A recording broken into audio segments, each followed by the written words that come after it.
C'est dérisoire. Alors, le président Issoufou a décapité la hiérarchie militaire, chef d'état-major général des forces armées balayé, celui de l'armée de terre aussi, l'inspecteur général des forces armées aussi, secrétaire général du ministère de la Défense aussi, en général. On a l'impression que face à ces deux attaques-là, qui sont quand même des attaques sur des cibles militaires, et avec autant de morts, on parle de 160 soldats au moins tués dans ces deux dernières attaques, celle d'Inates et celle de Chinagoder, on a l'impression que visiblement le régime a envie de demander des comptes aux responsables militaires qui ont été installés à ces différents postes-là. Et quelque part, c'est pas utile de demander des comptes à des gens à qui vous avez donné plein pouvoir pour, je dirais, définir ou orienter la stratégie. Non, ils ont échoué. Ils ont échoué en tant que hiérarchie, en tant que commandant.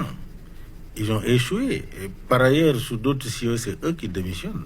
On ne cherche pas à les faire partir.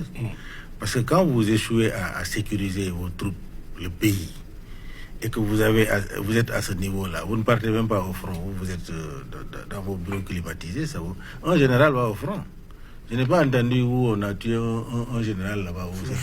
C'est des soldats là qu'on tue. Le général doit être au front. Alors, je crois que c'est l'échec des dirigeants de l'armée. Je crois que c'est une humiliation en quelque sorte. Vous savez, je suis touché, profondément touché, parce que en tant que panafricain, le Niger, le Sénégal, nous sommes tous les mêmes. Ça fait très mal. Ça fait très mal qu'on tue des gens et qu'on voit l'inefficacité, malgré tout ce bruit autour, tout l'argent qui est dépensé autour. Quand on parle de Barkhane, je ne vois même pas l'utilité.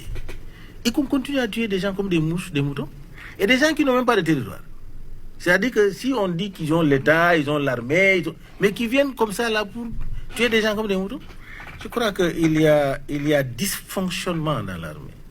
Il y a un dysfonctionnement très sérieux dans l'armée. Je ne suis pas un stratégie militaire, mais quand même, quand on regarde le Burkina Faso qui est en train de prendre les taureaux par les cornes, même le Nigeria est en train de pouvoir, tant soit peu.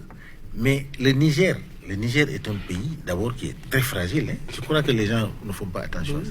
Depuis l'indépendance jusqu'à présent, c'est l'instabilité totale. Septième République. Et vous voyez, le Niger partage les frontières avec 7 pays, pas les moindres. Parmi les 7 pays, tous les 6 sont dans des situations difficiles.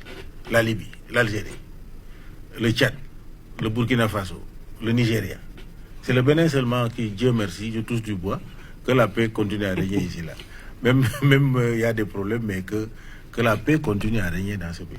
Alors, donc je crois que tous ces pays-là, vous voyez, l'impact de l'instabilité, le Niger est en train de... Le Niger, un pays non littoral, il n'a pas de port, il n'y a rien. Donc le peuple nigérien souffre le martyre, isolé. Naturellement, la nature n'est pas clémente, etc. Mais si tu as des dirigeants qui sont mus par la stabilité et l'intérêt, le premier acte, c'est de créer une stabilité socio-politique interne d'abord. J'ai dit ça ici sur votre plateau.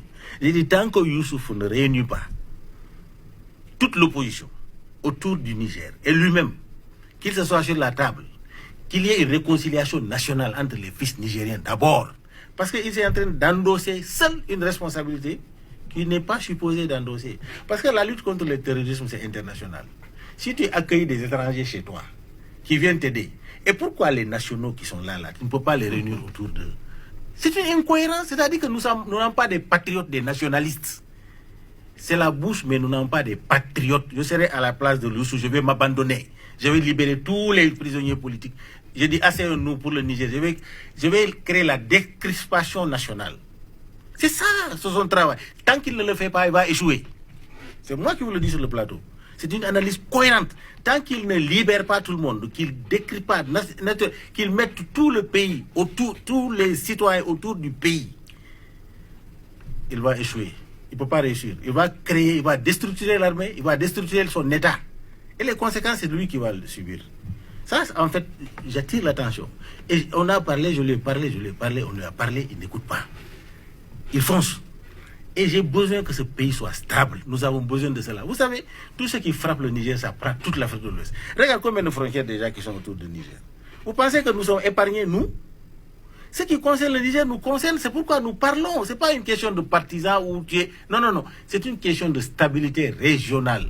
Tant que le Niger a le problème, la CEDEAO ne va pas fonctionner, les populations vont continuer à souffrir. C'est ça le problème. Alors, le problème...